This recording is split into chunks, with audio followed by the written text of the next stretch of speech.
Daria, bonsoir. Alors, par quels événements a été marquée cette rencontre aujourd'hui à Saint-Pétersbourg ? Bonsoir Alec, tout à fait, nous sommes à Saint-Pétersbourg, la ville qui a accueilli aujourd'hui la réunion du Conseil économique eurasiatique suprême. Rappelons que c'est l'instance dirigeante de l'Union économique eurasiatique. Donc en parlant des membres de cette union, c'est la Russie, l'Arménie, la Biélorussie, le Kazakhstan et le Kyrgyzstan. Une des nouvelles principales d'aujourd'hui, c'est l'arrivée du Premier ministre arménien Nikol Pachinian. On peut dire qu'il s'agit d'un événement important car ces derniers temps, Nikol Pachinian n'avait pas participé au travail du sommet de la communauté des États indépendants qui s'est tenu au Kyrgyzstan et au sommet de l'ETSC, l'organisation du traité de sécurité collective qui s'est tenu en Biélorussie.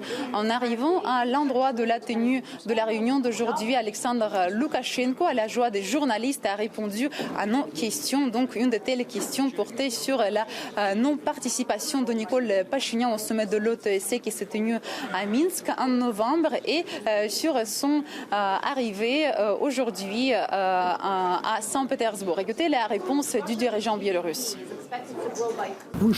Et alors, quelle est la différence? Saint-Pétersbourg ou Minsk, où il ne s'est pas rendu, ce sont des formats différents. Je le savais et je le disais, mais vous ne m'avez pas écouté. Je l'avais dit qu'il viendrait à Saint-Pétersbourg quand j'étais en contact avec lui. Je lui demandais, Nikol Vovaevich, tu viendras à Saint-Pétersbourg? Il a répondu qu'il s'agissait d'un autre format concernant l'économie. Il a été offensé par le format militaro-politique de l'OTSC. Mais cette fois, il s'agit d'économie. Donc je savais qu'il se rendait à Saint-Pétersbourg. J'ai soutenu sa décision à ce moment-là et je la soutiens encore aujourd'hui. Il n'y a pas d'offense. Nous sommes alliés.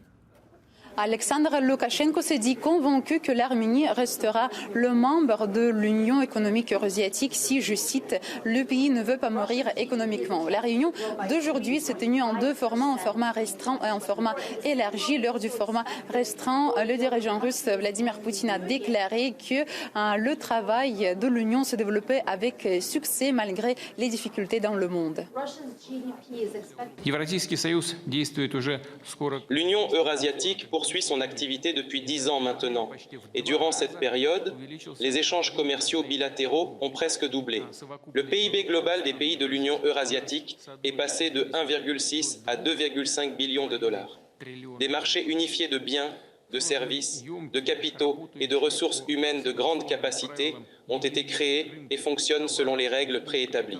Plus important encore, l'Union eurasiatique confirme son statut d'organisation d'intégration internationale réputée avec une structure efficace et une bonne base de fonctionnement qui contribue directement à l'amélioration du niveau de vie et de qualité de vie des citoyens de nos États.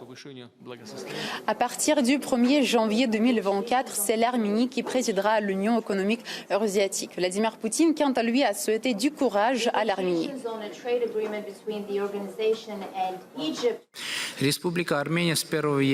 À partir du 1er janvier 2024, la République d'Arménie succédera à la Fédération de Russie, à la présidence tournante de l'Union économique eurasiatique. Dans ce contexte, nous comptons sur le soutien des pays membres et sur une coopération efficace afin de mettre en œuvre les objectifs fixés. Il est intéressant de noter que la présidence arménienne coïncidera avec le 10e anniversaire du traité de l'Union, qui a pour base le postulat fondamental selon lequel l'Union économique eurasiatique constitue une association économique qui ne doit avoir d'agenda ni politique ni encore moins géopolitique.